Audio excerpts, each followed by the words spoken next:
Afternoon, evening, Stu. How you doing? You all right, mate? Yeah, not so bad. Not so bad. Quiet day today. I was up at bloody stupid o'clock this morning, 2 o'clock. Oh So yeah. yeah, Oh, just don't know what, don't know why, but I was. oh, don't know. Just give us a second, mate. I'm just gonna get set up Yeah, with the old. yeah. There's 15 in already. I know, I know. I've just been super busy. I've just got in from work. I got to run up to Selkirk. Oh, that's kind of like. Um, so that's the thing with this job. Sometimes you just don't know where you're going to end up. Yeah, But oh, no. How are you doing anyway, Rob? You okay? yeah. I'm good, mate. I'm good. How's the dog? He's disappeared. I know where he'll be. He'll be tucked away in the downstairs loo. Bounty, come and see Stuart. Oh dear. He's locked. He's locked in the loo. Come and say, Stuart. Here he comes. Here he Comes comes. trotting in. Come and say hello. Come and say hello. Oh There dear, you dear. go. There you go. Can you say, Stuart? Can you say, Stuart? Hello, are you coming in? There you go. There you go, sunshine. Good to see you. Good lad. Is Bounty having a good day? Yeah, he was out for a walk at 6:30 this morning. Uh, took him on a long walk for about an hour. Literally, I walked because we live right on the very northern edge of the village we live in, and we walked right down to the southern edge and back again. So it's not a huge village, but it's an hour there and back. So Very, very nice. Very nice. It's got to catch up on the chat. I am late. I've just got in from work, so excuse me from being late. Hello, Sophie's Vlogs. Hello, Janet, Andrew Moore, Colin Major, Telly, Dougie Stewart, Andrew Moore, Gary Cooper, evening all. Where far art thou, says Cabby. I was on my way back from Scotland. Andrew Moore, hello. We more. Thomas Pubus, how are you doing? Still eating his liver onion pizza, says Colin Major. I've had one cold sausage. That's been my tea tonight. I'm absolutely ravenous. Evening, Dougie and Kingfisher, says Devon Mackham. Good evening. Yes, how are you doing? Yeah, we've got Gary is going to be joining us now. I'm just going to be adding Gary, if you want to have a crack on with the room, Rob, until I add our good fellow here. Yeah, so chaps, peeps, chaps and chapesses. What's your opinion of Saturday's game? The BBC seemed to think there was only one team playing. There was no mention of Sunderland in the actual write-ups other than Man United scoring against us. I know. Is that right, lads? How are you doing? You okay? Good. Hi, guys. Hiya, mate. Evening, Kev. Sorry to hear about your dad, mate. No problem, mate. Cheers, man. Look, I'll use your headphones on. Look, these are the ones I got from Malta, from the MACKEM shop. Who coloured that in there? Stuart, yourself, like? Did you colour that in yourself? No, I think it was no, seriously, I think it was somebody who Malta knew, because it was a last minute thing. So he says, I'll get some advertising of some sort. But hey, it's a brand new pair of headphones, and I'm absolutely made up with it. Yeah. Brilliant. Brilliant. So good to see you, Kev and Gary. Are you both keeping all right? Hi, mate. I've been busy in a transition with jobs at the minute, so it is just been a bit crazy, mate. I've been the same, funny enough, in between jobs. I've got this week. How's things looking, Kev, on with jobs and stuff? Spot on, mate. I've got myself a new job there, so I'll start properly next week. Oh, that's fantastic news. Excellent. What are you doing? Still sales. Still enjoy my sales, but working in a store. Oh, good lad. I'm pleased for you, mate. Like a DFS sort of place. Well, I'm a salesman at heart, but I work from home, you see. Domestic in general. So if you're ever struggling, I'm a manager there, so I can put a good word in for you, mate. Aye, Fantastic. I Brilliant. might call you. I'll say on this one, Dan. Yeah, well, that's it. Well, I mean, that's not filling us with confidence, Kevin. You're saying, I'll see how this one goes. I struggle to work from home because I'm easily distracted. Very easily Oh, me distracted. all. Oh, me all, mate. Malta's, God. Malta's in the room. How you doing, Malta? Yeah. He says it was an artist that did the thingy. Yeah, to tell you what, they're Brilliant. really comfortable headphones. He says his broken ones were making me sick. Hello, Steve Taylor. How you doing? Pity it was just a short stay the other Monday at Davy's funeral. Good evening, guys. While Sat's result was disappointing, we all need to take a deep breath and start again next Saturday at Wolves. Not had much to talk to you, Kev, about obviously the funeral. I thought it was very touching, and I thought it was a great day at the rest of the day at the pub afterwards. I thought we all had a good giggle. It was a fit and send off celebration rather than a mourning, which is sort of what we wanted to do. Great turnout, and for what it was a good day, if you want to call it that, you know. It was a fitting send off, shall we say? That's how I'd describe it. Oh, I can't believe your mum didn't give us out towards a taxi fare when I brought her home, mine. Oh no. Then you didn't have your meter on. No, but I tell you what, it was what a lovely place. Your father and your ma, like where they are, it's just what a beautiful spot that is. Like, I mean, we had a good crack on. We had some sandwiches and stuff, and all the ducks. Your dad used to always go on. He says, "Cabbie," he says, "if you ever come out," he says, "I'm not joking about these ducks." Because I thought he was exaggerating. He bloody isn't. Nah, there's at least 50 ducks living in the street. There's no pond, no nout. There's cockles just run around the street. It's mental. It's crazy. You've got the sheep out the back. It's lovely where they live. It's nice and peaceful. Like it's lovely. All right. Well, we'll start round the clock, and we'll start with you, Rob. Thingy, like, what was your take on the Man U match then?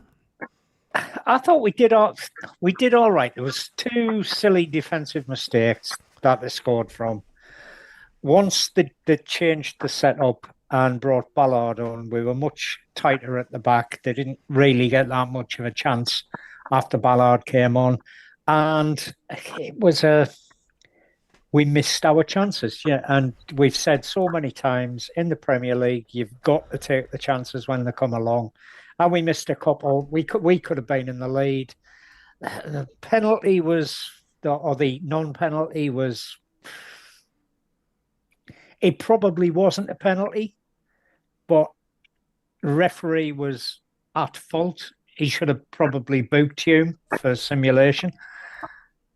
Either that or he gives a penalty. You know, he can't just ignore it, but he did. So, yeah, it wasn't too bad. To be honest, you know, we're playing Man United at Old Trafford. Speaks volumes, doesn't it? It does. What was your take of it, Gary? If you've seen any of it, I think obviously that the two goals that were unnecessary. I think that's fair to say. Now, we're not Alderete is up for Player of the Month award, and I think himself would probably, you know, put his hands up, turning his back to, well, first of all, not even putting a tackle in when Mount brought it down, then to turn his back to the goal and not only just block out Roof's vision. I think it was a massive mistake, but obviously one that he'll probably learn from going forward. Because defensively he's been massive, and I just think the full defense setup on Saturday was a shambles. I was watching the clips just before I came on, and when Bruno hit the post from that amazing save from Roof, if you're watching when you're talking about ducks there, right? 4 players is running around chasing the ball in the box, and it just left a massive wide open gap. And I think that's what it was, more or less the first half. I think that the occasion got to the players. I didn't think Man U did anything extraordinary throughout the game. impressed with the game at all from either side. I think we allowed them to sort of play a little bit, but I just think our players themselves, and a lot of these young players, I think the moment got the better of them. The atmosphere, the club and Old Trafford, whatever. I think give it a couple of seasons, if we get that far into the, talking about that far in the future, I think it will be a different story altogether. I really do. Well said, Gary. Kev, what was your take on the game, mate? I think it was plain to see that we probably started the game with wrong personnel and wrong formation. We did look shaky defensively, which hasn't been us all season. The defence has probably been our most consistent part of the team. Yeah. But what I did like, after half an hour, even though maybe it's a little bit too late in the sense it was too hard to come back from, he kind of put his hands up and he did what he needed to do to change the formation, change the team, and make us a solid at the back, and to stifle them out a bit.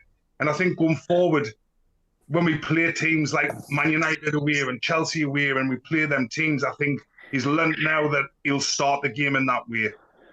Because I really do think if it was 0-0 at half time, I think we might have had a little bit more about us to try and go and get the win.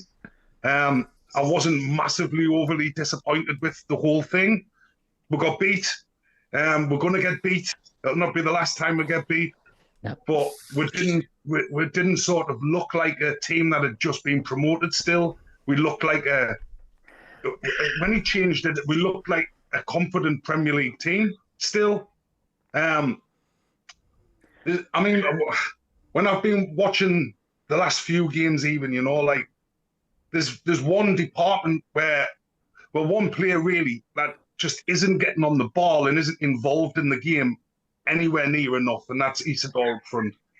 I think he had about 8 touches, and I was only on an hour, but we're missing that someone who can hold the ball up and allow the players to get beyond them, and that just isn't happening. He doesn't win his duels in the air. He doesn't hold the ball up. He doesn't get in, he chases around a lot, but we're lacking that part of our game. That's where I think we're failing at the minute. Defense, usually great. Midfield, fantastic. We haven't got that person up front who can hold the ball and allow us to then go forward. That's what we're missing at the minute. Do you think there's a link missing between the midfield and the forward? Do you not think he's a bit isolated in times where I was watching Haaland yesterday, and obviously I know the different kettle of fishes and that, but Haaland was coming back into his own half, then looking for the run, and again he's isolated up there, but he's got Foden sitting there as the link, and I think we haven't got that. And I was watching Zach, he's pinging these balls about. I watch Henderson at Brentford, he's pinging the balls about, and for me, these sort of clubs it's more, for me, you're looking for a bit of luck to drop at your feet. And I think if you look at Isidore's goals, a lot of his goals is that pure luck that's just fell to his feet at the right time, at the right place. I had a look at some stats today of strikers, and just where you're mentioning Haaland there, and you can see a massive difference in quality between some of the players. And Haaland's played 596 minutes of football in the Premier League this season. He's had 160 touches of the ball, and he's won 85% of his aerial duels. Compare that to Isidore, who's played 379 minutes, but he's only had 78 touches and only won 30% of his aerial duels. So you're right, he's not coming back and getting involved in the game enough, but he's also not winning the headers. He's not getting the ball under control still. When it's coming to him, it just kind of comes back to us.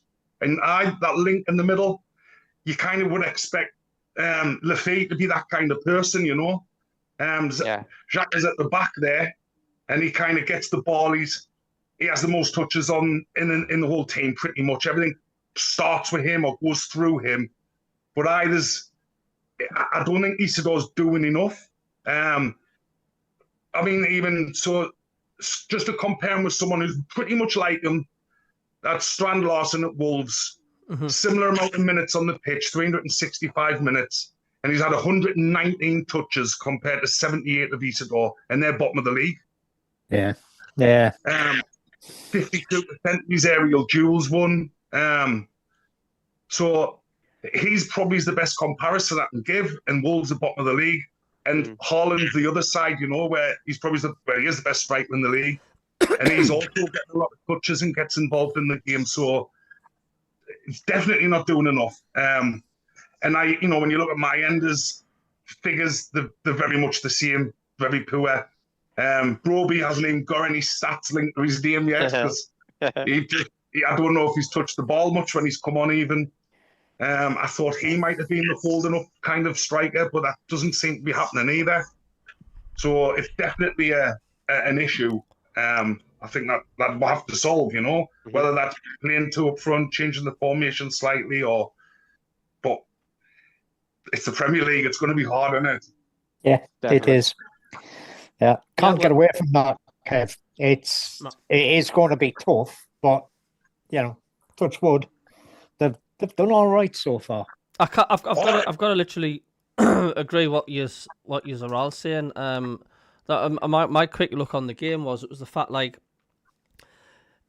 do you know, I didn't think Man United were all that special, to be quite honest with you. I mean, Ahmad, we all know what you're going to get from Ahmad. He just rips defences to shreds, and he's just such a nuisance. He's like one of them annoying midges when you're playing out in the evening. He'll just not gone away. It's just a pain in the backside. But that's why we loved him at Sunderland, because he just terrorised the defences. Like, you know, first off, as I say, I don't think we were in it, and you know, too lackadaisical defensive. I just thought, well, I was asleep. What's going on? And yeah, they weren't helping the keeper at all. They were just. It's like there was no communication. I mean, I did an analysis video, and like when the with the first goal, the ball came in for me, like Mason Mount. There's like 5 Sunderland players around Mason Mount, but there's not one of them attempted to close him in. It was like it was too late by then. But I didn't think Man United were just, you know, wow, breathtaking. And I thought it was just frustrating, because we had them chances. And if we'd have put those chances away, and against big teams, good teams, you've got to put them chances away. You just have to. There's no ifs and buts about it. That chance, was it Traore in the first half? Traore, Yeah. First 10 minutes. That would have settled the nerves there and then. Was that offside if he'd have scored? It wouldn't have counted had he'd scored, because I think it was a dinger on the far side was offside. So, Yeah. At the same time, as a player, he should be putting them away. No, without a doubt. I mean, I thought we were a different unit when Ballard came on, especially at the back. We just seemed to get our organisation back. And do you know, I was actually pleased the way Sunderland played the second half. I thought, like, they come into the game, that they did have the chances, but I totally agree with what Kev says, and about the there seems to be that missing link. I mean, I think you mentioned it, Rob. Gazlad. There seems to be that missing link up front. There just seems to be like dust balls, you know, these like tumbleweeds blowing across. It's like there's just nothing happening up front. And it isn't good enough when you're in the Premier League. I mean, yes, I'm not dissing Isidore, because I mean, he's sort of proven his worth, especially at home, banging the goals in. But this is where we're lacking in an experienced striker, as you say, somebody that can hold the ball up there, create problems, because it's just not good enough. There's too many times where our strikers are missing. You don't even know that they're on the pitch. Do you know what I'm saying? And people are saying, well, you didn't get the service, and all that. But I mean, how, man? It's like, do something yourselves to help get service. Do you know what I mean? But this is where an experienced striker, which I think Sunderland are massively lacking in, would have sorted that out. Do you know what I mean? And it's beginning to show in certain games. Really, if you look at some of his goals, or Isidore, like, you know, for Sunderland, even like last season, especially, the majority of his goals, it comes from deep, and he gets that ball played in, and he runs onto it. Like, but what he does is he draws the defenders out, then he has a race with them. we seem to be using him at this minute in time as a poacher, and he's not. Do you know what I mean? He's not someone who's around that. He needs a challenge to, you know, with the defenders one-on-one, both running for the same ball. Because at the minute, he cannot take them on. Like Kev says, he's not winning anything from corners or set pieces. And his goal a couple of weeks ago, I forgot, was it against Brentford? Was it against? Well, it just dropped his feet. He didn't even know what was happening. He just whacked it and went in. Do you know what I mean? But that was not on. That wasn't planned. That was like, again, that bit of luck. My question I was going to ask is, and obviously for everyone else as well, right? Now, we know Reggie is quite, you know, he's not bothered. It's his system, it's his way and everything, right? He took a dinger off after 37 minutes, right? That play of himself, right? We didn't really see it ever, like all he's ever happened, right? In any club or any Premier League match for that to see it. So obviously, you can't have a player who was a bit scratching his head and questioning himself. But obviously, for the system, because we knew it worked, were Ballard coming on. Did we see it? Reggie learned from this, and he should have started Ballard in terms of the setup. Because let's be honest, this is a brand new team that we played against for Man U, sort of like in different positions. You know, little places what just didn't work at all. But for Adingra himself as a player, how is he feeling? What do you think he's going to be more looking at? You know, it's funny you should mention that because that was spoke to about. I was listening to like some of his interviews and some of the pundits on like Talk Sport and stuff. You know, they were saying exactly the same. The fact like it was, you know, it's a lesson to learn basically. Especially like with Ballard, I think he's got to start against Wolves, without a doubt. I mean, I don't know. Do you think we were getting a bit harsh? I mean, Arthur's taking some flack from the fans at the minute. I think it's his second game on the trot where he's not really been at the races, which is a concern. I think Hume, do you know, like Hume, right? He didn't make one tackle against Man United. Didn't make one foul or whatever, and I felt like did he come off, didn't he, Hume? He did. Is he carrying something? Is he, you know, is he fatigue or something like that? I just didn't know. Like I wasn't seeing the Trey Hume that we all love and, you know, adore when he's getting stuck in, getting the defense sorted, and he just looked. I don't know if he's just being knackered, but I just didn't think it was his game. Like obviously, you know, he's going to have these sort of, all players will go through it, but down that side, it just looked lackadaisy, like really, really lackadaisy. So hopefully this international break will give them the world of good, get away, break them down a little bit, different atmosphere, different four walls to say the least. But I just think Lafayette in the middle just didn't work. Trying to play that link with Isidore. As soon as he went back out wide, he looked much better, looked more comfortable naturally. Yeah. Ballard brought the stability back to the central defence and stuff like that. But Hume, I just feel just wasn't at the races. Do you think that's one of the things at the minute? Do you think Regis and stuff is still sort of a little bit at the experimental stage because, you know, this team's still gelling, and do you think he's still trying to find the best position for the players? I think he's it would be great for him to find a way to play them three centre halves in the team. You know, Ballard, McKaylee, and Alderete. It would be great if you could. And I think you could only do that with actually playing with three at the back and your two wing backs. Ronaldo being suspended, I think he gives us a little bit more balance going forward. He tends to get forward a lot more and he can get back. I like him. I think we're a lot more attacking when he's playing, as opposed to the lad who's playing left back at the minute. Adingra coming off. You're a team. It's a team game, and he was gutted. He was disappointed. Yeah. You know, he's playing at Old Trafford. Everyone likes to play at Old Trafford as a player, and that's where the togetherness of the team comes into it. You know, like you sometimes got to accept that you'll be sacrificed for the team. But I think he'll have felt he was given a chance. He's always been out the team the last few weeks, and that he probably built himself up. This is my chance. I'm playing at Old Trafford, and he's a young lad. He's going to be absolutely devastated. kind of glad he was. Devastated. I'd be more worried if he kind of was out of the moon that he was coming off. But that'll test the togetherness of the team as well. I think we all know now kind of Reggie sets his team up on depending on who you're playing, and he got it wrong from the start this week. I think he's getting it right every other week though. I don't think he'll play this. You wouldn't play that 5 at the back system against Wolves, for example. I don't think. No. You would probably start with the kind of how we started at Man United because it's a different kind of threat. But I think definitely trying to find a balance. I think Talby, when he come on, I thought he'd done really well. He wanted to get on the ball a lot. He wanted to take people on. He looked energetic. I like him. He was a bit missing in the first few games when he played.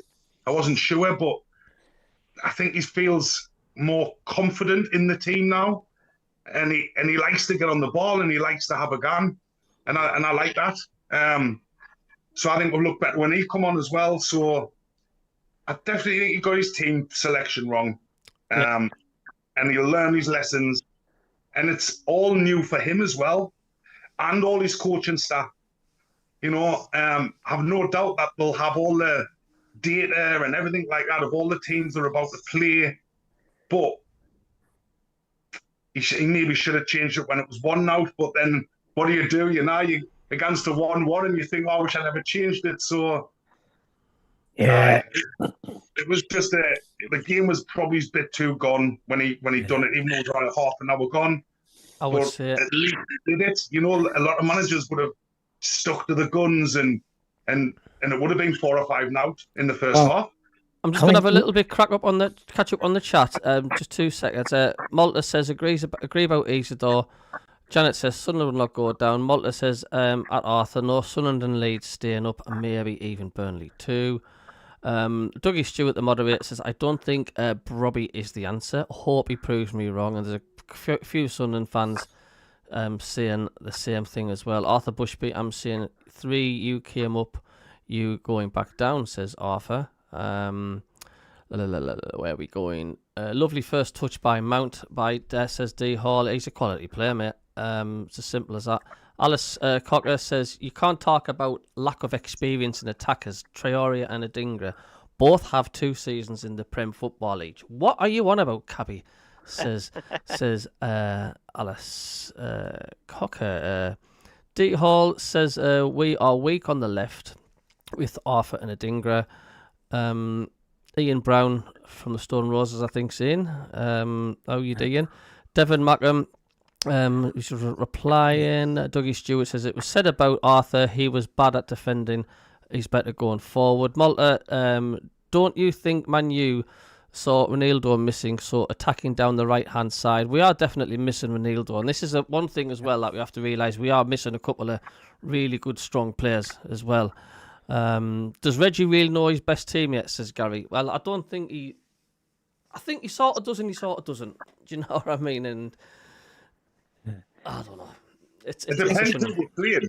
So his best team changes depending on who you're playing. That's how I think he is. And maybe that's how it should be. I agree. That you're going out buying 14 new players. It's not just stick with the same 11 players week in, week out, unless you get an injury. You're buying players in different positions with different skill sets, and you use them players accordingly.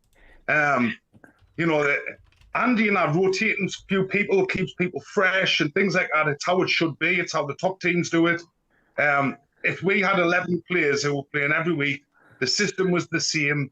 Your shop get found out in the Premier League. Teams learn how to play against you. They know who they're going to play against each week, and you'll get hammered every week. Yeah. If we can go into a game and the opposition don't quite know who's playing in the team, don't quite know the formation we're going to play, that has to be a benefit for us. Kev, I've just still got this image in my head of Mukulele, Alderete and Ballard just standing there in front of Roofs. I mean, I think any club in the Premier League coming up against them 3 themselves, I think even they were questioning, but you know what it is? Them 3, if we can get them together, clicking, and even like dropping your Humes, do you know what I mean, and putting, Adingra as a wing back, do you know what I mean, someone who can get up the field and get back as well. could solve a lot of things. Do you know what I mean? I agree. I agree. Like in my head, I like think we are a stronger team with them three. Like what you've just said in front of the keeper. The goalkeeper is outstanding. Mm-hmm. His distribution is outstanding. His saving outstanding. He should be the buy of the season in the whole Premier League by the end. I'll tell you what, the Man U keeper was a good keeper, man. I thought he was absolutely class as well, the Man U keeper. He's a lot better than what they've had. Oh, aye. So I'm just looking now, right? Man U, how they set up against Sunderland. They actually played that system with 3 at the back and your 2 wing backs, and we went completely against that. Where you know they put Euro, Delic, and Shaw is just your 3 back, right? Now Shaw's not really a central defender. He plays more of the winger, but they had Dalot and Diallo as the wing backs. We should have tried to exploit that by copying that or mirroring their formation. But I think he was just too cautious too soon. And I think that's why he had to make them changes when he did. And that settled the nerves straight away. I mean, they were hammering us down the wings. Mm-hmm. And the best way to stop that happening is to be going down the wings yourself, and pegging them back rather than the other way around. Yeah. So I would love to see that kind of system work. I think it would work well. And we do look a better team with Ballard in it. We've got more of a threat on corners. We've got the long throws now as another weapon. Ballard in the team when you've got decent corner takers. But think back how many years we've gone with corner takers not being able to beat the first man. Yeah, I know. Yeah. Especially Roberts. The corner takers not getting past the front post. Yeah. Yeah. So And then you've got Ballard though, who's challenging. I mean, nearly scored himself. Do you know what I mean? After he came on from a corner. But I think if you take a second and just look at their setup, Man U to Sunderland, it was never going to work. It was never ever going to work. Yeah. So they had Mount and Mwembo as the 2 link players with Sesko. We didn't have any link, and we literally were wide open at the back. Literally. Yeah. And that took them 37 minutes to realise that, to change that, and to calm everything down. I mean, how much space did Diallo have constantly? All the time. Coming in on the right, he just had the freedom, didn't he?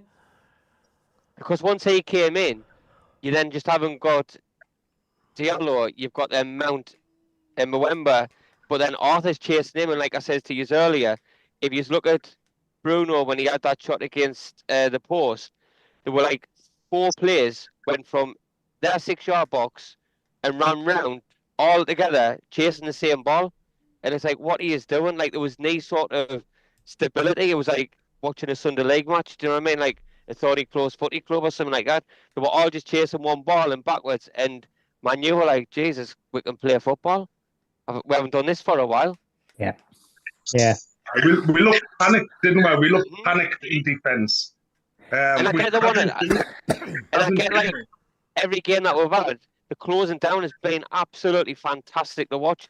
People haven't got time on the ball. We've got 2 or 3 men round the ball, but this is 3 men, 4 players running after an open ball, which just creates problems in itself. But like I said, lessons learned, and I hope that God, come Wolves, will attack them. Out. Yeah. Tony Emerson. Tony Emerson in the chat says, Janet says, I believe in Lebris. Kingfisher agreed. Malta, Regis Lebris still learning. Malta says, just like in poker, you have to play the man. In the Premier League and the UEFA Champions League, it has to be mixed up. Regis Lebris is a tactical manager and will learn as the season progresses. Tony Emerson's in. He says, if we don't beat Wolves, it's going to be a long, long season. Not enough effort on Saturday. Isidore is just not in it at all.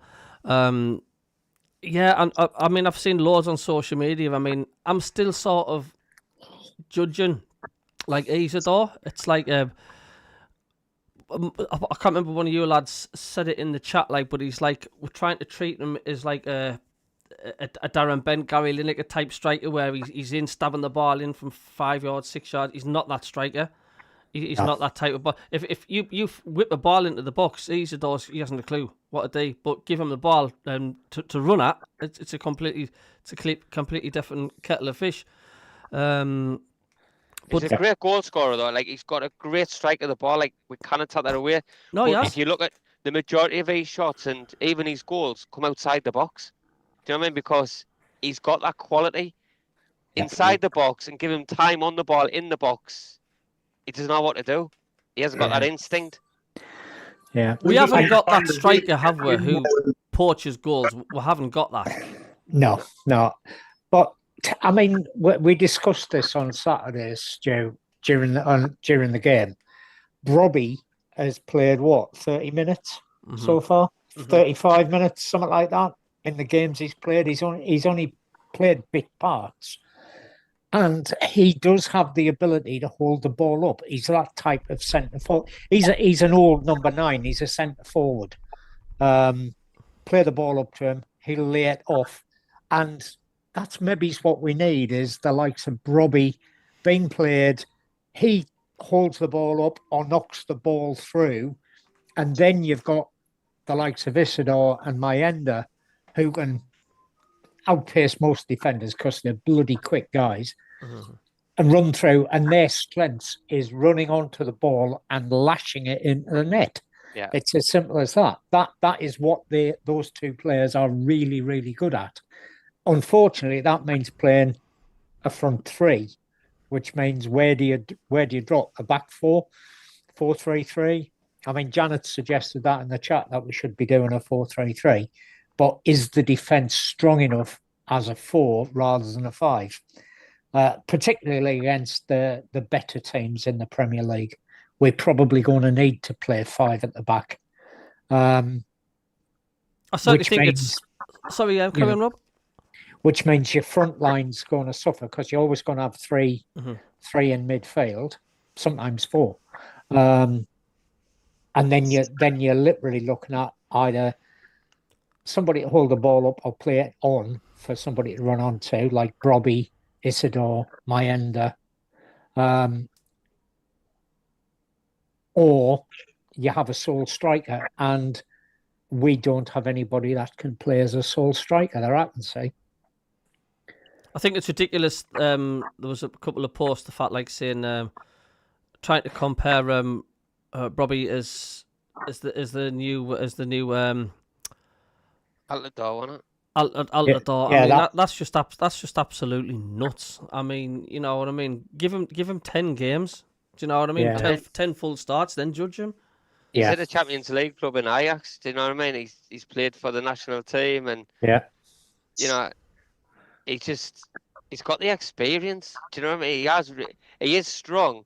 We just need to find his strengths to use and combat with the players that's going to be around him now. Because let's be honest, Ajax has not been a team. I get that over the last couple of seasons, but we could be that lifeline that a lot of players could, you know, who's coming in that we didn't even know about, right? But yet we've targeted and, you know, gone for Broby straight away. We didn't know about half the players that we just signed. Neither did anybody else in the country. But yeah, you know, they've been given the chance, they're taking the chance. Broby's coming on for 5 minutes here and 5 minutes there. You can never judge that sort of player. Nah, he's not a super sub, is he? He's not. No, not at the minute. And you got to realise as well who we are playing. I mean, yeah, we were joking tongue in cheek, weren't we? Saying like, I reckon we'll turn Man U out with it. You know, they've been playing crap. But this is actually the 3rd consecutive win at home, and there's no ifs and buts and arguments about it. They really are a good unit, and they've got one hell of a squad. And you can't. Yeah. Were Sunderland disgrace at Old Trafford? No, they weren't. I just thought, like I said, we were our own worst enemy, and I know Sunderland can do better. And it could have been such a different game if we'd took one of them chances. We weren't destroyed by any means. I mean, I am taking that as a positive. Still adapting, lads, says Gary Hall. All going to take time for these lads to show each strengths and how to get the best of each other. Malta Singh, I think he was at the game. He says Hume's corner was poor late on in the game. Janet says Wolves are fighting for their lives. It'll be a hard match. Yeah, I think it will be, because Wolves are starting to turn the corner a little bit as well. They've been unlucky in the games that they've been beaten. Do you know what I mean? Yeah. But I think in a nutshell, the game on Saturday for me was 2 goals that was avoidable, that could have been dealt with comfortably. I wouldn't even say they were even like that hard to even deal with. You know, letting Mason Mount have a touch and bring it down in just outside the box without even a challenge is absolutely, you're asking for trouble, and then turning your back for the goal. You give them the chance, and then that second goal, I would just beat all the players and just land at the Ray's feet, because this Sesko is not doing absolutely nothing for me at all. But like many clubs or many players, when they've been getting a drought or they've never done something for so long, they always come up against Sunderland and they break that duck. No matter what it might be or how it might be, it always seems to happen on our games all the time. I mean, it was fine lines. I mean, who was it that you mentioned before? The lad that scored against Alderete. Yeah, was it? I think it was him when the ball was like, I think, was it thrown in? I think it was. It was a packed penalty area, and Alderete got the better of his man, and he jumped. He jumped higher, but he just totally mistimed his header. You can actually see his head bobbing across to head the ball. He totally clean as it, totally misses it, and it just goes over his head. Yeah. Simple tap in. 2 and out. It's fine margins. If he'd have connected with that, different again. Yeah, you're right, Stu. All 5 defenders went for the header. I seen it. Is Yeah, what happened. So a little bit unorganised, lack of communication at the back. I think there was a little flick on, I think, came off Mukulele's head. So just one person didn't stay with the attack, and they all went for the header and took themselves all out of the game when they did that. Yeah. They did it all the first half, though. They were all, that's what I'm saying. Everybody was chasing, trying to close down, but they were all chasing the same ball. And then their shape and their, man marking just went out the window. And it was like, honestly, if you get a chance, just watch the Bruno, and it'll just put into perspective how the marking and how the setup literally just fell to bits completely. Yeah. But I am confident. I mean, I'm not sitting here kind of thinking, he were gone. It's I gotta get beat off Wolves now, and I just genuinely just think they'll look at it and go, we're messed up. Mm-hmm. We're messed up from the start. It'll not happen again, and I trust that it'll not. Yeah.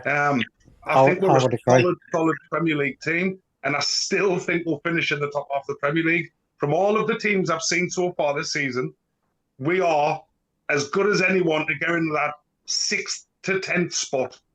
Yeah. We have the chance as much as anyone to and do that. I think it's refreshing to hear, though, that we're not even saying, God, Man U with this and Man U with that, and they were the better team. We're the second. We weren't. We just got beat by our own undoing, and it was nothing really what they had brought. We allowed them to play. We allowed them to, I don't even want to say look good, but give them the chances. But they were no better than us, and we were no better than them. It was just them 2 goals was avoidable. Someone asked a Man United pundit, I think it was a former player, I can't remember who it was on TalkSport today, when I was at work, saying, do you think Man United have now started to turn a corner with a win over Sunderland at home? And they said, well, no disrespect to Sunderland. He says, but you expect Man United to beat Sunderland at Old Trafford. And he says, am I convinced after that 2-0 win over Sunderland? He says, no. He says, I'm not. And he says, and the reason being is because, we still didn't look convincing. This was his words. He says, still didn't look convincing against Sunderland. And he says, that's still a little bit concerning. So, that answers the question there. Like, did we get pulverised? No, we certainly didn't. It looked like it was going to be a cricket score the first 30 minutes, didn't it? Well, it did, and I think the thing that surprised me the most on Saturday was the fact that after 30 minutes, he hooked a Dingra off and put Ballard on. That's something we just never saw in the bloody Championship. It's not the 75th minute. We can't bring a sub on. And that's what we did last season. We didn't bring subs on early. There's a second. I'm just my daughter just wants some toast. Just carry on. Whereas, against Man United, he realised where the problem was and effectively solved the problem because, once Ballard came on, we were the better team at the end of that first half. We were by far the better team. Yeah, I think once he got them in at half time, I think he then started as if he was just starting the match from fresh again. Yeah. Some people might say he could have waited till half time, but I think that could have been even more dangerous. That could have been to do so. That could have been 5-0 down by that point. I think as Because well, the defence just weren't clicking. Nah, and I think with it being Man United as well, I think we can sort of brush all of the Saturday's game under the carpet because Match of the Day, Sky Sports, they weren't even talking about Sunderland. It was like, wow, Man U's finally won a game. Wow, Sesko's finally got his goal at Old Trafford. And it's like, who were they playing again? Do you know what I mean? It was just, so we can obviously let this one slide, but as long as they come back in a couple of weeks, fresh again, ready to, people, forget about this. And luckily it came at the right time because maybe if we've gone in straight into another game, they might have had the hangover from this game. But now we've got that time to readjust, reevaluate, and didn't take Wolves for granted. We cannot take them for granted because, I think them in the chat was saying, these are hungrier than ever that they get this first win on the board. And touch wood, and not going back on what I've just said earlier, when clubs need to get something and they haven't done it for a while, it always seems to happen against us, but not this time. Yeah. Not this week. No, I think, the thing is, every single game in the Premier League is going to be a tough game. Mm-hmm. It's not the best league in the world for nothing. It's all the teams that are there are bloody good teams.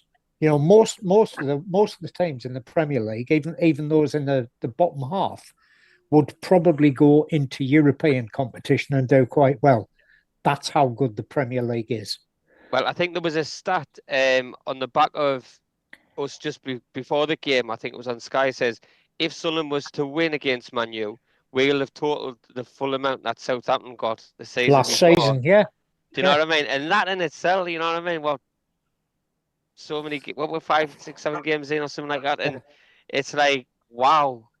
And I get excited. So I was excited to play Man United on Saturday. And definitely. I really felt like I could go there and win. I really, I'm excited to play Wolves and, because I feel good about what the outcome's going to be. Yeah. So every week is exciting. And it was guttering to go 2-0 down because once we've gone 2-0 down, it's hard. As soon as you're 2-0 down, it's like, we need to get a point. Yeah. The thought of winning kind of guns out your mind a little bit, doesn't it? It does. The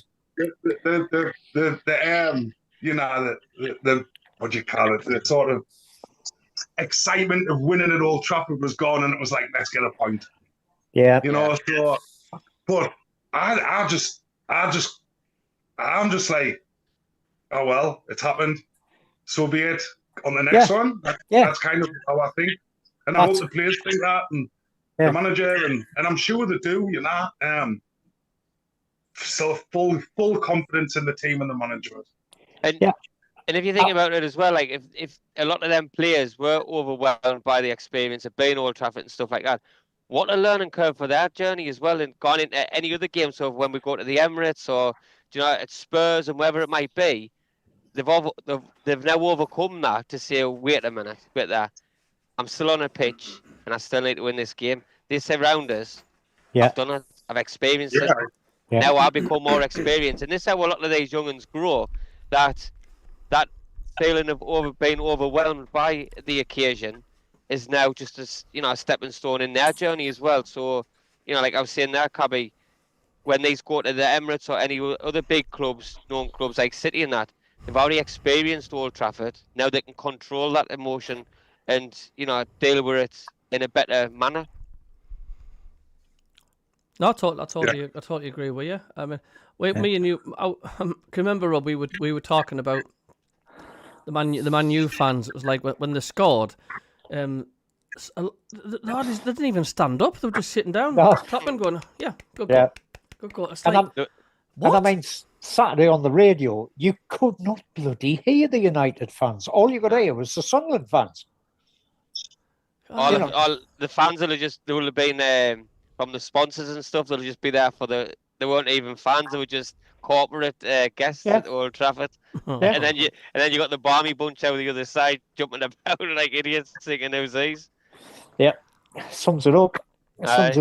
But it sounded, for most of the commentary on the radio, it sounded more like a home game for Sunderland than away at Old Trafford, because you just did not hear the Man United fans because they were too busy eating the prawn sandwiches and things like that. Like I say, it's just whether it's like I say the plastic fans or because they're that used to in the past winning everything, they've seen it, done it. I mean, Sunderland get a goal at the stadium, right? Just a normal goal, and they win it. They're celebrating like they've won the freaking Champions League. They're just the difference between the fans is just just mental, isn't it? As I said before the season started, how important it will be this season for the fan to stick behind the team, generate the atmosphere. And what I would hate to see happening is, let's say we do go and get beat off Wolves. Let's say we do. I would hate for that then so early in the season to have the fans then turn against certain players and, be booing at half time because you're getting beat 1-0. Or I really hope none of that comes into any part of the season. Yeah. Like soon as that happens, the rot sets in, and the fans this season are as important as any of them players on that pitch. Yeah. And I hope they don't turn against. I mean, we haven't got any given right at all to say easy game against Wolves or we expected to beat Wolves. We're not expected to beat Wolves at all. We have to work bloody hard, just like every game we played this season, and try our best. We've got to treat that Wolves game like we're playing a Liverpool or a Man United, Man City. It's as simple as that. Definitely. If we turn up thinking, well, we'll just chill out today, it's only Wolves, and we'll get murdered. We could be a 3-0 or something like that, and that's what they've got to avoid. I mean, be prepared for disappointment. We could lose. We might just get a draw, but you know what I mean. We have to earn. We have to earn that win against Wolves. And as you said, I watched them against Brighton, and they were unlucky. I think they equalised right in the death, didn't they? But they're no mugs. They are no mugs, Wolves at all. We have to like reflect back on, the Burnley game, and I think if we can keep on reflecting back then, that's where reality really does set in. Yeah. And this is where we need to realise that these games that we probably think, we'll go and do Burnley and Leeds and stuff like that.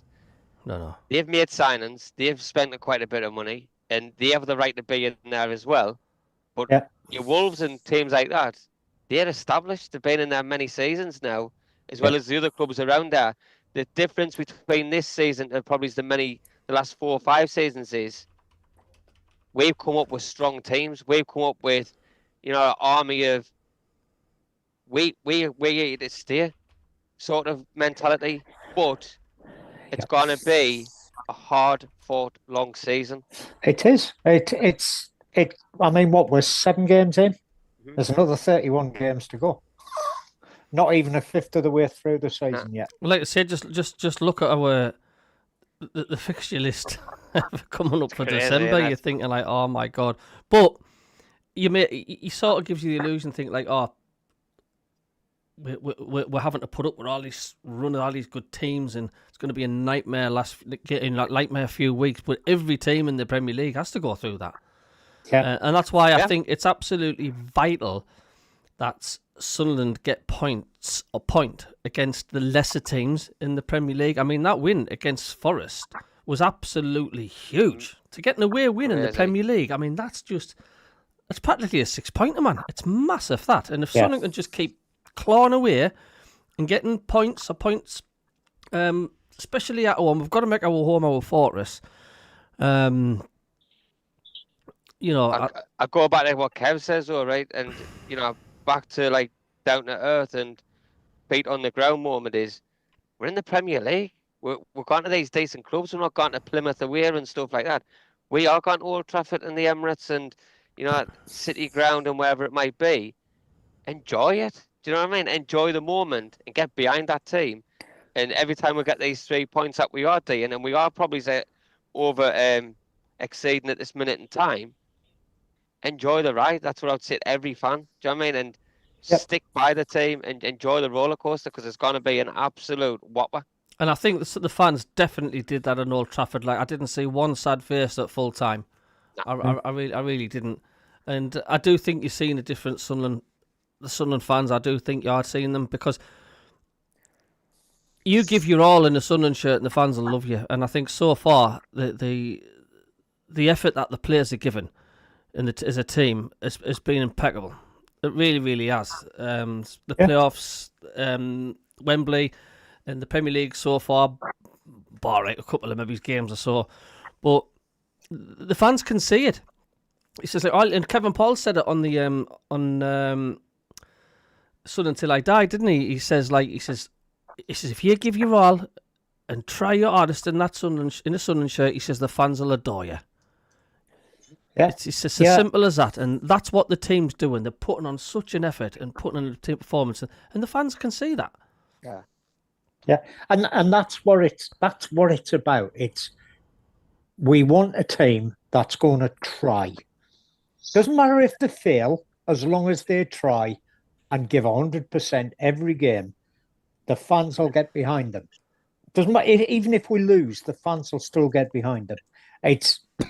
I mean, there was times, particularly the last 5 games, league games last season, where all of us were saying, "Yeah, we know it's just a rubber stamp. We're already going to be in the playoffs. You know, we're not that worried about losing 5 games." But we all said the same thing. Confidence is vital. Yeah, and togetherness is vital. And for those 5 games last season, I don't think we had that. I know the club were probably, don't try too hard, don't want any injuries, we're in the playoffs, concentrate on the playoffs. I understand that. I totally understand that. And as it happens, it was a perfect plan because it worked. But in the Premier League, as long as they try, I think the fans would be exceedingly forgiving, even if we got relegated on 11 points that we got now. Mm-hmm. As long as we try hard and give 100% in every game, the fans will be behind the team. It's when they don't try or they don't give 100%, that's when the fans are going to get on their backs. The thing is, if you give 100%, you make your own luck. We've got the quality. We do have quality players, and if everyone is giving 100%, we will win games. We will pick points up. Yep. It'll naturally happen because the team and the players are good enough. Yep. We can all see they're good enough now, and they are giving 100%. And if they do that every game, like what you've just said there, Rob, I don't think we'd ever get relegated. We're nowhere near that relegation zone if everyone put the effort in, because we're good enough. We are good enough. But the point I was trying to make, Kev, I'm not saying that we will stay on 11 points under no circumstances. I think we'll be mid-table at least. But it's all about putting the effort in. If the team puts the effort in, the fans will react to it. Do you know what, as well? I don't think as well it's just about the team.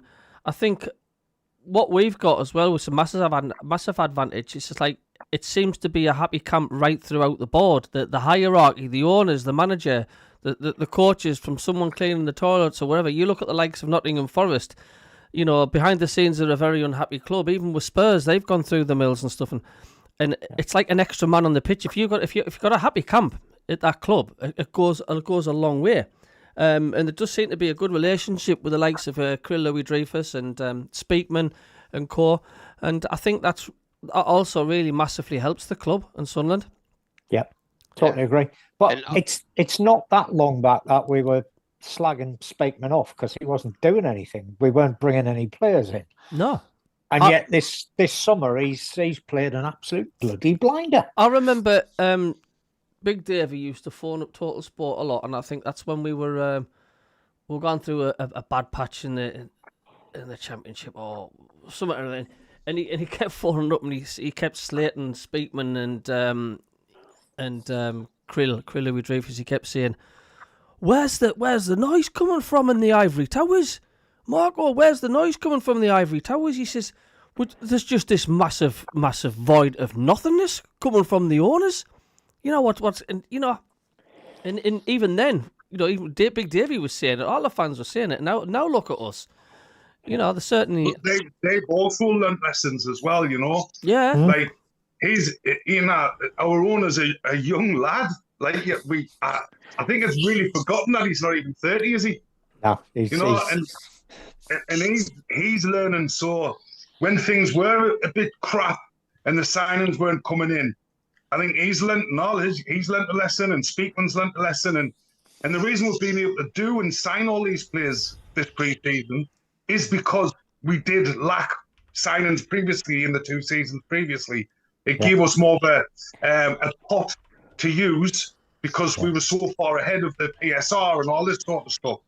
So although some of it might have been a bit of a fluke on their part, it's definitely got them to where they wanted to be, where they said that we would be. They said we would be in the Premier League within 5 years. They were right. Yep. And when we're getting there, they've stepped up and they've done their bit.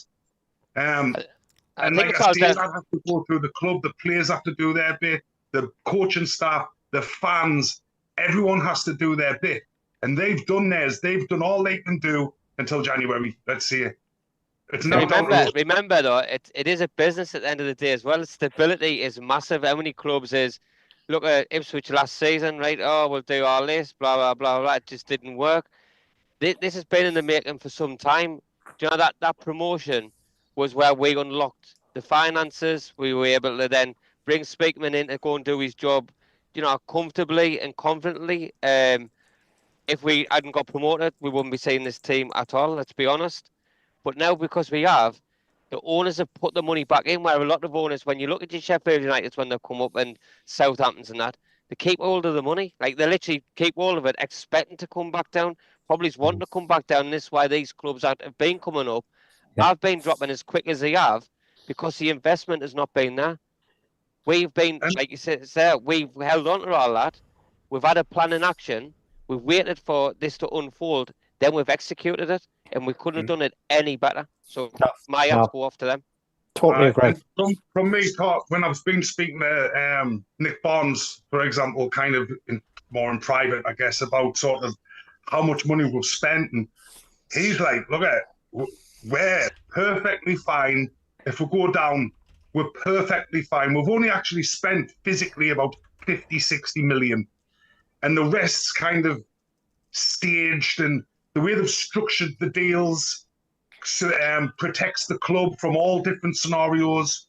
So they haven't just gone out and emptied the pot. They've done everything well, and they've done it in the best interests of the club. And either have took a little bit of a risk, but they haven't put the club at risk. And I think that's important. You know, you see teams who do go up and they do splash the cash and they struggle. If they go down, they struggle, you know. But I like you just said there, massive hats off to the owner and the Speakman and can you imagine it's down to us and the players now, you know. Yeah, and can you imagine next season if we obviously, or when, let's say when we do secure our status in the Premier League next season, like it's gonna be mental. Like, yeah, we got Xhaka in, right? Let's just use him as a baseline. Can you imagine the rest of them that want to be in the Premier League and we're going to give them that opportunity? It's going to be frightening. We're going to be that Nottingham Forest when they were bringing these players in and, you know, Morata and stuff like that, who will come into their clubs and whatever, right? We've got the foundations to be that in the next season or the season after, where these clubs, we will attract them and we will get them. Do you think this, because January is coming up, it's nearly knocking on the door, how fast the year's going. Do you think Sunderland need much strengthening? No. I know that comes also depending on what injuries we could get. AFCON could be a loan, maybe a couple of loan signings just to try and combat that. But I wouldn't go rationally buy anybody. I think a lot of managers these year they hate the January transfer window. It does disrupt a few clubs, or it's just panic buys and stuff like that. I think maybe it's 1-2 loans just to see us through. Would you take Barini back? Yes, You would, Rob. I would. I'd have him back. I think it's a different league from when we've seen him. I know it's a different league, but he was class. He was. That's Yeah, he what you was. just said there, Yeah, I think we're past the nostalgia stage of the club. I would agree. A couple of loans up in the attacking side of But what I will say is, I don't think we'll just go out and buy someone or loan someone for the sake of it. If they haven't got the right mentality, I said again at the start of the season where we signed players who might treat us as a stepping stone, and that's perfectly fine. Yeah. Because you want players who are going to come in who want to do well because they want to progress in their career, and that doesn't mean that they're going to stick with Sunderland for 10 years and all of this stuff. They might be here 2 or 3 years, but that's because they want to move to a top 6 Premier League team or a Real Madrid, or that's their ambition, and we're a stepping stone. And I don't mind players using us for that because they're going to try, they're going to put the effort in, and if they've got ambition as big as that, I want them in our club.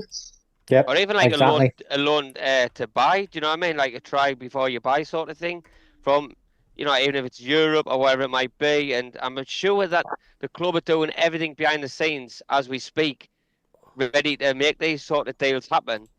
But they're not going to be permanent. And again, we can see them firsthand before we make that sacrifice, because there is teams out there that need the money, especially like in Spain, where some of the clubs over there, where we could bring them in just to fill the holes, but they've got to have that little bit of quality what will see us through until we get our players back. To answer Dougie Stewart, Barini is 34. Is that all he is? Yep. Same as Xhaka. God. Yep. God. I think It's crazy. Did you think he was about 40? Like, I honestly thought he was about 40. I remember in his yellow away Sunderland shirt and that. Do you know what I mean? I only know that because CABBIE asked me that question on Saturday. I did a quick Google. He was in the crowd, wasn't he? He was in with the Sunderland fans. Might as well get Asamoah Gyan back while we're there. Perhaps not. No, definitely not. He's a politician now, isn't he? Yes, he is. He went bankrupt, and he's now a politician. Who's that, Barini? Wow. No, Asamoah Gyan. Asamoah Gyan. he bought gold Rolls Royces and all of this sort of stuff, and gambled his money, and loads of field business ripped off with business ventures, and then become a politician. My God. Yeah. That would be a really good one. Who would you have? What player would you say would be available on a loan? Maybe it's to buy. Oof, that's a difficult one. I mean, it is hard in January. January's hard to get the right people. For me, I'll be gone for him and me at Sheffield. They're struggling like mad. They're in a horrible, toxic club at he's Sheffield a hell United. of a player. Is that the guy that had that like Usain Bolt pace? Well, he's got a right wicket shot on him as well. I think he scored from halfway line a couple of games back or something like that. Yeah. But sort of them players are desperate to leave. Yeah. Yeah. But they're coming at a price. I seen something daft interview thing with Job Bellingham, and they asked him who he would have in his five-a-side team of people he's played against, and Hamer was one of the people. And I know it's in a different league and stuff like that, but he played against him, so he's thought massively highly of him. Yeah. He is a good player. Again, whether or not we need someone in that position, I don't know. I don't know who would sign. There'll be a couple of strikers, I think, who haven't really been getting the game in some of the, them top 6 teams that want to show their manager where they're leaving from, that they're good enough for the Premier League. That's, I think, the kind of player we should be looking for. Yeah. That probably Gouet come might up come with back. Chelsea Do you know what I mean? Gouet might come back from if that's what Aye. is it Gouet? But he Gooey, came on yeah. last weekend. He come on. I was like, Jesus, they've actually put him on back on the Aye. pitch. What for about us, what about the Liverpool striker with a broken back? Nah, we don't want him back. but- No, not with his back. Anyway. Yeah. Interesting. I mean, Kingfish has made a very good point in the chat. Slowly turning Sunderland into Olympique Marseille, who, if I'm not mistaken, actually won the European bloody cup, did they not? Yes, they did. Under Kirill Louis Dreyfus's father was the owner of Olympique Marseille at the time. Hey, they're Yeah. flying Marseille at the minute, didn't they? They're doing Yeah. really well. Yeah, it's funnily enough, the family that owned them is called Dreyfus. Funnily enough, they're still owned by the Dreyfus family. Do you know one signing which I thought about the other day, and I seen him, and I can't believe he's actually gone to Midtjylland. Was that Philip Billen? He's actually playing. Is it Denmark they play at Midtjylland, isn't it? Midtjylland, yeah. Aye. What Walter? Philip Billen. So Philip Billen has literally gone from, I think he was on loan at Juventus or somewhere last season. Yeah. To then sign for them permanently. He's a right unit, him, you know. Absolutely massive. Yeah. That could have been someone to bring in to combat, you know, the next few months that's going to come, and it was hard. Yeah. I mean, Midtjylland they've always done quite well.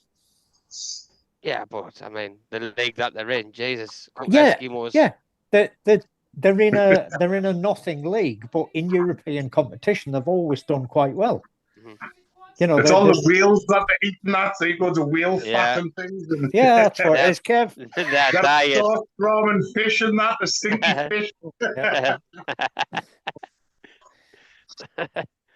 Oh my days.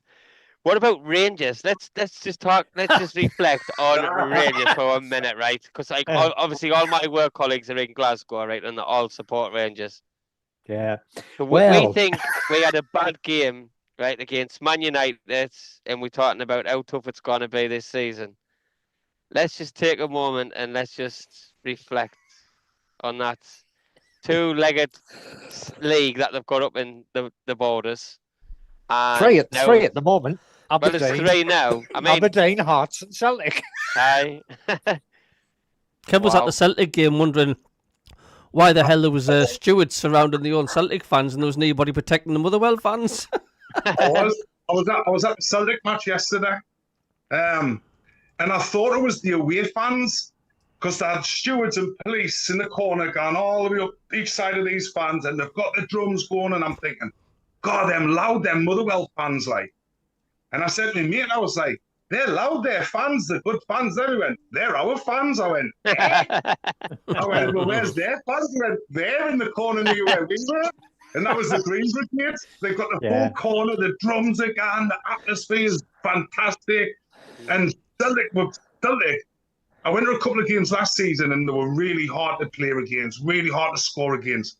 Totally different team this season. Yeah, like Motherwell looked like they could have scored freely yesterday, and I was a bit shocked at them. And now Rangers is just horrendous at the minute. And up here, it's like, I don't know. Obviously, everyone's just getting the Mickey took out. What you like, Kev? I live in Edinburgh, so I'm in between Glasgow and Edinburgh. Ultimately. Ah, right. So yeah, so our office is in Glasgow. And a lot of my pals they live in like Ayrshire.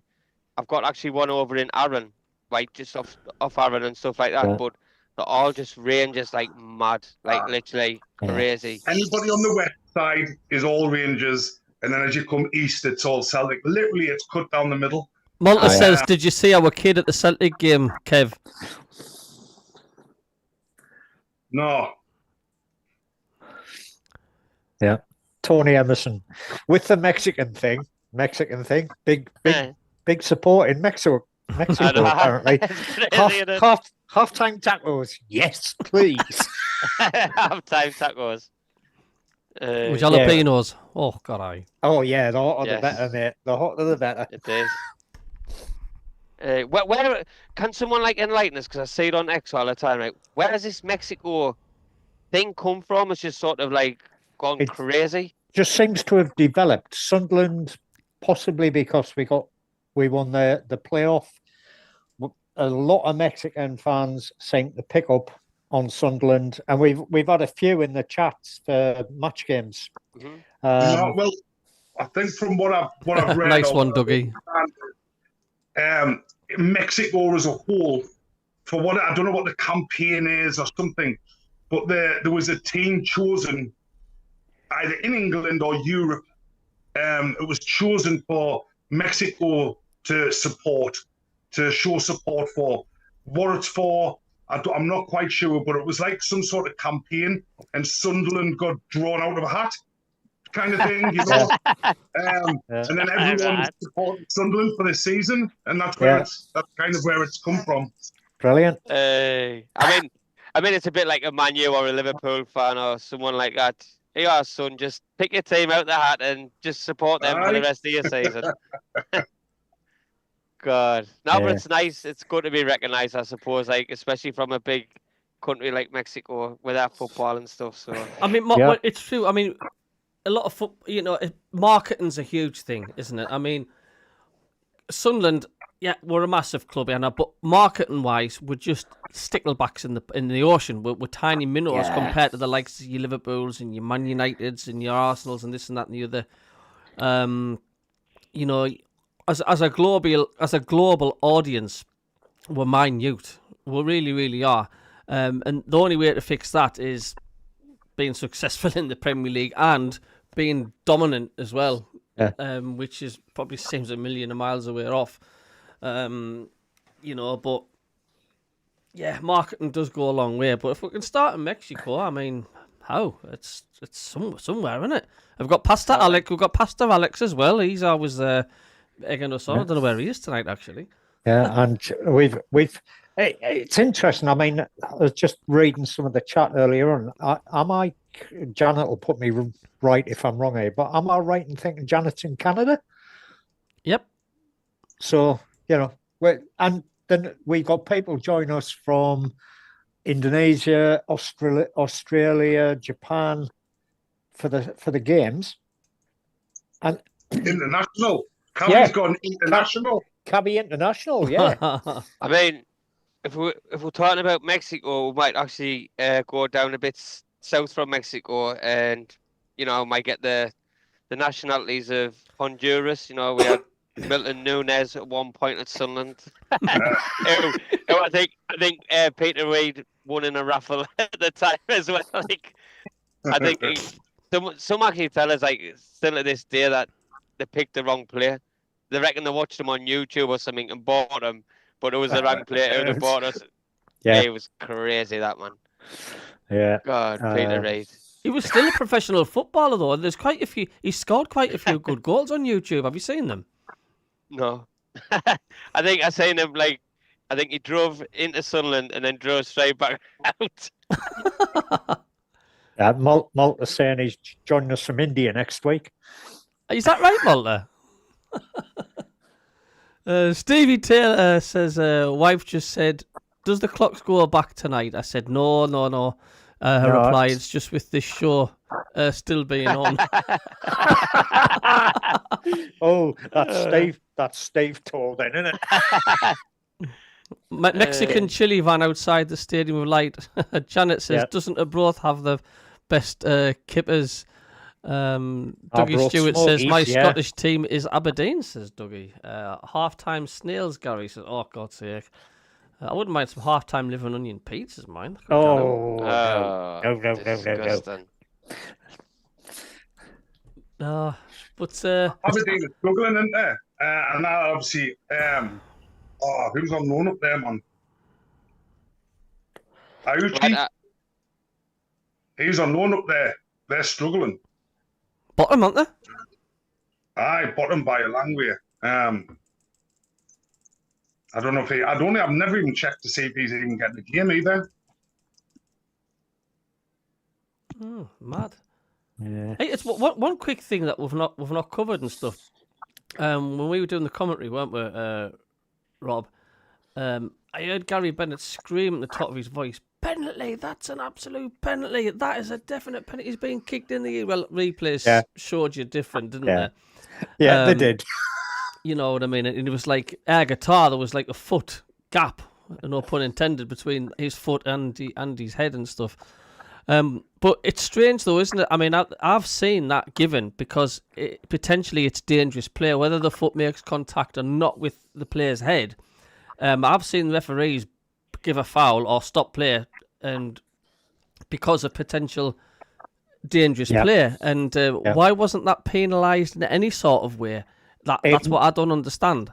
It would have been an indirect free kick. Aye. But the ball had gone out for a corner, which is deemed a better option than an indirect free kick. And apparently there should have been a penalty at the other end, second half. Yes, we should have had a penalty there because their goalkeeper brought our striker down. And their goalie should have been sent off because he was the last man. Is that the Fiore one? Yeah. There was definitely contact on his thigh, which brought him down ultimately.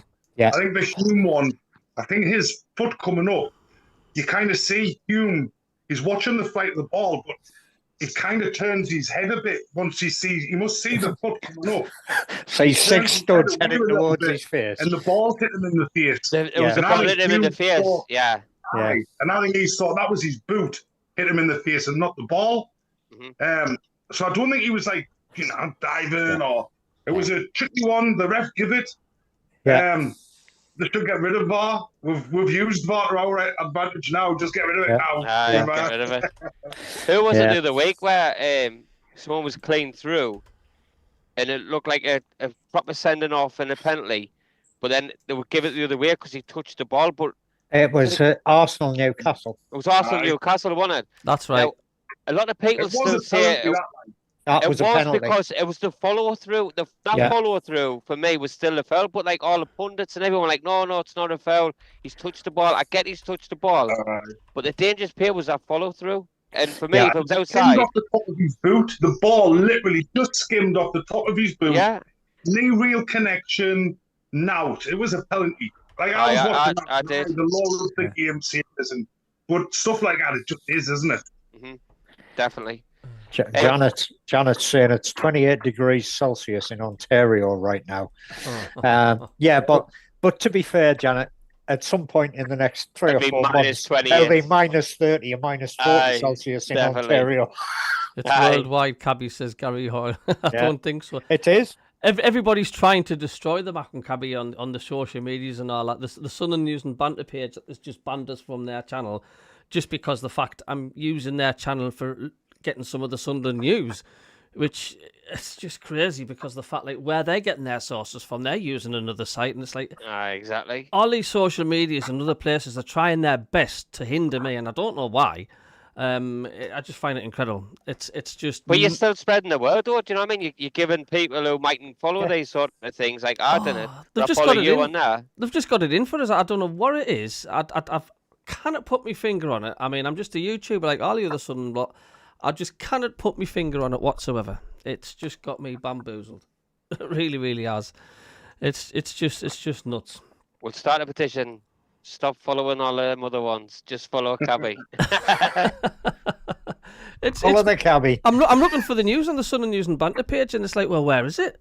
Where is it? It's like I'm not on. I've been blocked from it. But that's what it'll have been because I do like my daily news or the latest news. I'll do headlines, and I'm using their page and stuff because seeing what they've put up because that's the source I'm going from. And they'll be using the source to get their news from as well, and that's just like. Yeah. Talk about being like petty. It's like, I mean, Cabbie, God, I was going to get your shirt and tie on, go down to the Academy of Light with your little camera and your microphone and just wait. Do you know what I mean? Until you're on news. You know what I mean? Fresh off the press. We didn't need theirs anymore. Oh, it's just madman, honest to God. It doesn't stop. Hang on, which of us live nearest to Sunderland then? Cabbie. I'm in Barnsley. It could be you then, Gaz. Could be you. Nah. Cabbie's in Carlisle. Kev's up in Scotland. I'm down in near Cornwall. Yeah, is Sunderland really that bad to live in? Is it? we're not painting a good picture of you, Hey, lads. hey, I'm trying to move back, but Why I do you can't think find there's a all that- bloody house. Why do you think there's all them roundabouts in Washington Way? Give you the chance to turn back and come out. Aye, there is as well. God, I'm proud I'm born and bred there. You know what I mean? Me as It's well. like it's 100%. But to be fair, the Sunderland is up on the move, not just the club. But I mean, I keep seeing pictures of the Sunderland City Centre and the. looks stunning. I'm going up on Saturday. Actually, I'm going to stay up with my dad on Saturday. So Oh, I'll be nice up there. one. It's just sad that they've flattened the completely now the Croatia Leisure Centre. I used to spend my 25 pence there to go and swimming. Me as well. Every week. 25 look 5 down pence there. on the bus to go. 5 pence on the bus. 25 Ice pence. skating. Aye. Yeah. The waves and all that, and then the diving board pool. Aye. And You had the two the big side, windows, yeah, two big windows to look in when people were diving, and you Aye. got your coloured bands, and the light used to go beep beep beep beep Aye. flash. You know what I mean? He's come out, gone upstairs, and I always get gravy and chips and a packet of little cookies out their machine. Do you- my favourite cafe in the Croatia Leisure Centre was like in the Bassett Cellar. You went at the bottom. You had like these the arcade games, right? And you had like the spiral stairs that went up, and there was a cafe at the top, and you got Oh yeah. You Was got- it bowling up there or something and all? Or there was something all like kinds. There Aye. was you got the best, as you say, gravy and chips, and I used to love the vending machine to get your hot chocolate, man. It was That. like, Aye, hot chocolate and a little packet of cookies. aye, that's right, aye. Aye. Flattened house, sad. So many happy memories there, man. Really, Fucking really hell, I was. used to go ice skating all the time and everything. That was meant. Well, I used to go ice skating. I used to stand around the rink when I had no money to pay to get on. We used to see Billy Hardy, the boxer. He used to work Aye. at the Croatia Leisure Yeah. Centre, helping out now and again. Well, he used to work all over. He used to work in there. Then he worked at Mackenzie Sports and that. Then you would see him on a door in the borough or something like that. You're like, bloody hell, it's time. T.Y. McGurk's. Aye, he worked with. T.Y. McGurk's, aye. That's it. God, Yeah, them's names are blasts from the past. they are indeed. Oh, I mean, it's got to be nearly 35 30, yeah. years since I was Easy. last in Sunderland. Oh, I thought you meant Will Hardy and that. No, Jeez. it's got to be about 35 years because I was overseas working from sort of basically 96 onwards. I was back in the UK for bits and bobs of it, but that I was living and working over in Manchester at the time and things like that.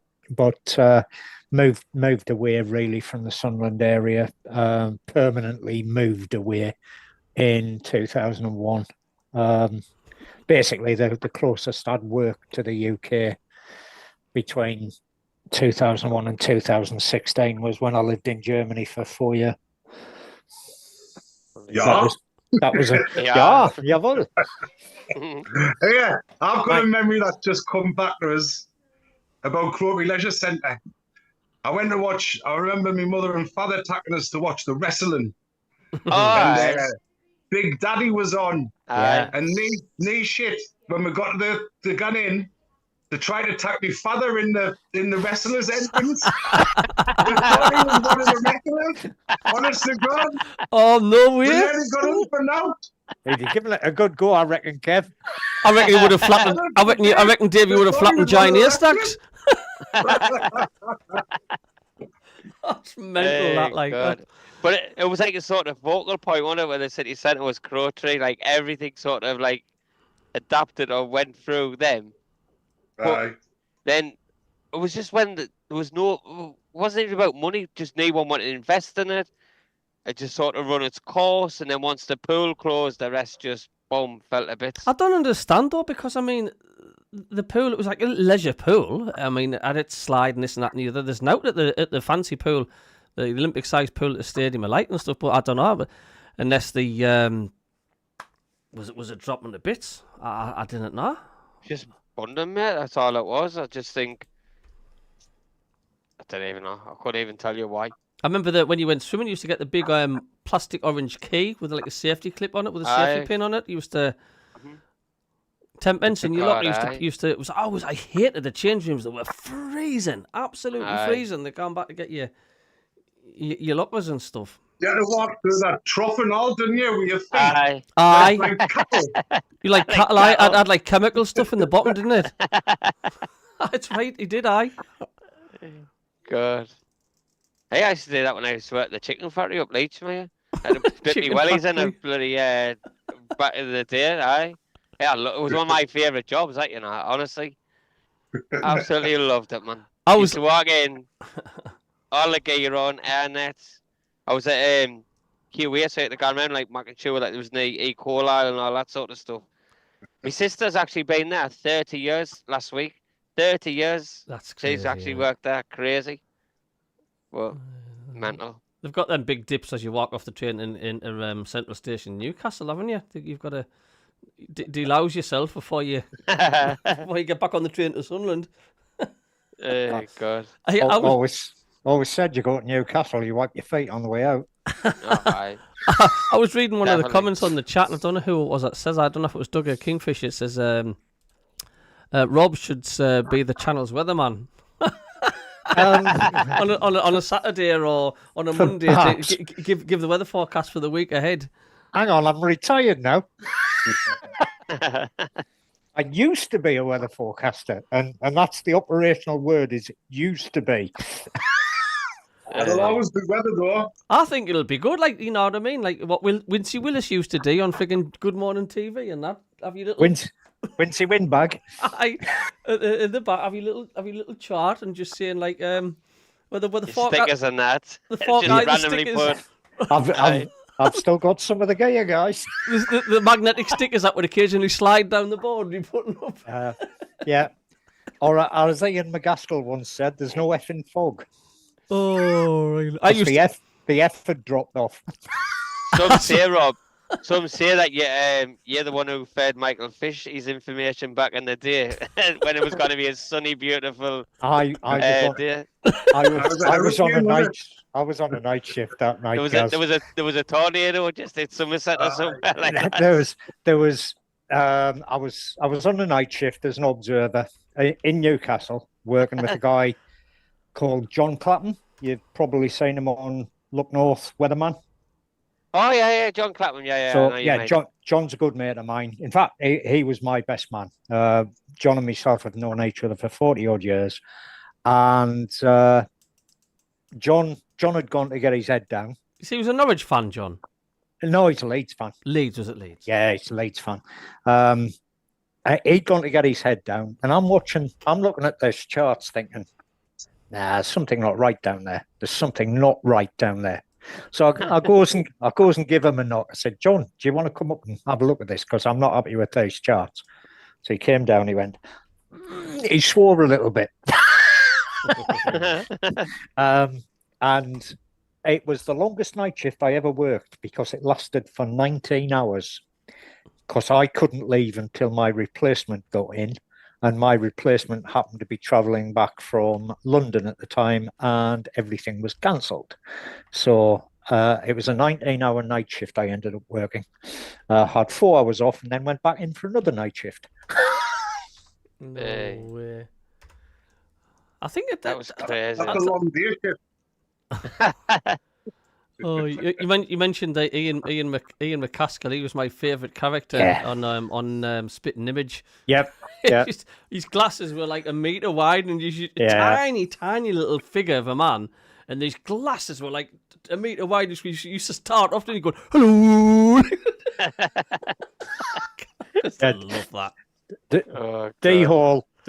Yes, he does. Dog that looks like a cloud.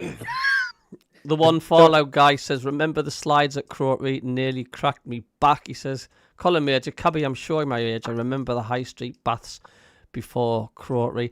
I used to go swimming all the time, and until I went to Newcastle Road baths, and ever since I went to Newcastle Road baths, I became allergic to chlorine. I couldn't swim anymore because every time I went in, I'd come out and this big rash all over. So there was something at Newcastle Road which triggered it off. Strange, I thought it was just what you were allergic to. What? Now then.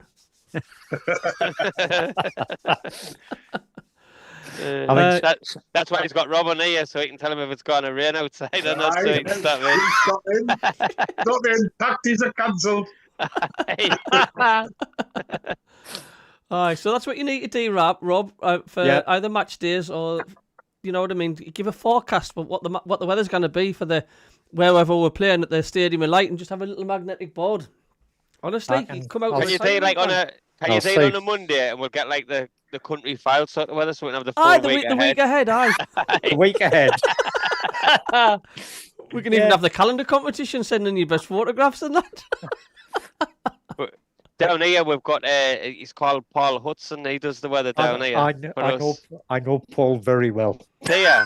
Yeah. Oh my God. Yeah, I might have fallen over a few times with Paul Hudson. It's like the forecaster, the weather guy, Paul Mooney, the Scottish guy. Kev tells me and Davey tells me the fact like he practically lives in the Newcastle studios. He's there all the time. He says every time he went to the studios to the fans forum, Paul Mooney's there. He's like he just lives there. Yeah. He just lives there. Paul's. I work with Paul as well. He's a lovely guy. He took over from John Clapham. Actually, he made a fatal mistake. He went to the dry ski slope at Sunderland because he was going on a skiing holiday and he fell over on the dry ski slope, went down on his wrists and broke both wrists at the same time and couldn't use the clicker for moving the charts forward on the TV. So they had to get somebody in to cover for him, and that was Paul Mooney. And they just decided they liked Paul better than John, so told John he wasn't required anymore and kept Paul on. And you know, I worked with Paul at Newcastle Weather Centre for about 5 years. He's a lovely lad. Lives up in Prudhoe. So that Silsworth ski slope, it was harder going up on the frigging pulleys than it was coming down. Do you know, I never tried it. Tried it. I was too scared. Do you know the hardest thing was? I went once for school when I was, and it's once you put your ski boots on, you can't bend your ankles, and it was the strangest feeling trying to walk with them like get ski boots on. It was weird, and then to go up, you had this like little round disc on a pulley that you'd put underneath your snouts between your legs, and that would pull you up the top, and it was like that was harder. Honestly, that was harder going up there than it was coming down. I've done a couple of snowboarding lessons since I've moved up here, and that lift thing is an actual lesson in itself, you know. It is. Like to get that in between your legs with your snowboard on one foot. My God, I fell over more times using that lift, trying to learn how to use that than what I did going down on the snowboard. Yeah. Wow. Wow. Yeah. To answer Janet's last comment, you don't have to be mad to be a Sunderland supporter. No, but it certainly helps. Aye. Oh, you've caught, yeah. And Colin Major's gone definitely football weatherman, Rob. I'm telling you. Yeah. Malta says they should have a 2-week gap with the 3 international games. Well, they are talking about doing something different for the international games, aren't they? They're on about giving it a longer break, but having more international games, but having a more time where you don't get international breaks. You know, where there seems to be like one every month for a small period of time. Rather than do that, have like, well, probably some winter break or something like that and just play international stuff and then have no more internationals for about 8 months or something. I don't even know why we're still not talking about winter breaks. I think it's helping all these other European leagues out, especially the big leagues and that, and it's just killing our league. But again, it's all down to money, sponsors, and everything else that comes along with it. That probably is the clubs and the players, and even the fans is overlooked because of revenue. But then again, that's why we're rich. So. Yeah, to be fair, guys, I mean, a lot of the Northern European leagues have the month-long shutdown because the weather is pants. In January, you know, the pitches, they've got underground heating, but it doesn't work when the temperature's down at -27, -28. Mm-hmm. And, you know, we rarely, in fact, we never see that in the populated parts of Britain. You see it up in the Highlands of Scotland occasionally, but very rarely. But in Germany, I remember one period when I lived in Germany, the temperature didn't go above -10 for a week and for about 10 days. It was down to -27 on a night and never got higher than -10. I said back a few years ago, I used to have like players who were released from clubs and stuff like that, and I got one of the players from down here, who was my son's friend, to go and play for a club in Iceland. Now their season's like 3.5 months long. That's it. Yeah. But why is there? They play as many games as they possibly can. Beautiful place, surroundings and everything. Like, not your Reykjavik, and I'm talking about 4 or 5 mile hour drive from Reykjavik out in the absolute wilderness. Yeah. What a place! Do you know what I mean? But yeah, their seasons is like really, really short. Yeah, over there. it's because it's. I mean, it's basically it's called Iceland for a reason. It's Yeah. covered in white stuff a lot of the But it's like- time. But it's like Scandinavia. A lot of them, when we go to Gran Canaria in December, a lot of them fly over there, but they stop for like 2 months because they didn't see the sun back up there. Do you know what I mean? So Yeah. I mean, was it Norway MACKEM, who was a regular for the games, sometimes joins the chat for this as well. He lives up near Trondheim, which is about halfway up Norway. Once you get up to the top end of Norway, it's it's just Mental. dark. It's just dark for like a month at a time during the winter. mental. We've got it easy in the UK. It's the weather's never that extreme. Occasionally a tad breezy. All right. Like at the weekend. Gary's got the sugar in there, I can tell. He's getting grief. No, I've really got to go. Past my bed. Well, it's early past my bedtime now. Like usually I'll be boom gone, but yeah, I've got to call it night, lads. Absolutely brilliant night tonight, mind. Really enjoyed it. Sorry, it's been a bit late. Like I say, I came in. I blame you for that, Cabby. I'm gonna go and get me get me tea. I've got some sausages in the fridge to warm up for some daddies. I can't decide whether it's daddies or HP sauce, to have brown sauce. So I've got some decisions to make. HP. Definitely HP, mate. Good to see you guys, mate. Right, yous as well, lads. Cheers, Anyone on the guys. chat. Hopefully see you next week, but have a really good night. Enjoy the international break. Thank the Lord we can put our feet up for a little bit and reflect. All right, but really nice seeing you, lads. See you guys. Cheers, guys. Bye-bye. Bye-bye. Bye. Yeah, well, I'll end the stream now. It's I'm getting absolutely starving a bit. It's good to see you again, Kev. We're gonna have to try and get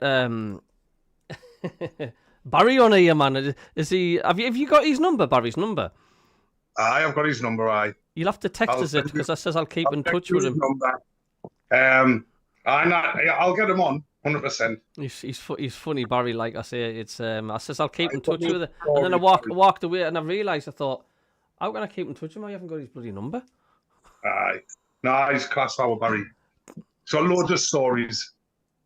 Oh, absolutely. I mean, I was telling you, Rob, when about the lights, the welcome to Sunderland at the back of the Fulwell end. Yeah. The fact then all the bulbs. Aye, great. Met some lovely people that day. Some people I would like to keep in touch with because good people like that are a rare breed. But that's us Sunderland lot, isn't it? Of course. We're a rare breed. Aye. But Janet lives in the middle of nowhere, apparently. 5 hours from Toronto and 8 hours from Vancouver. Sounds lovely. Sounds like Saskatchewan or somewhere like that. I've got family who live up near Saskatoon, and they're a 4-hour drive from the nearest town. That's crazy.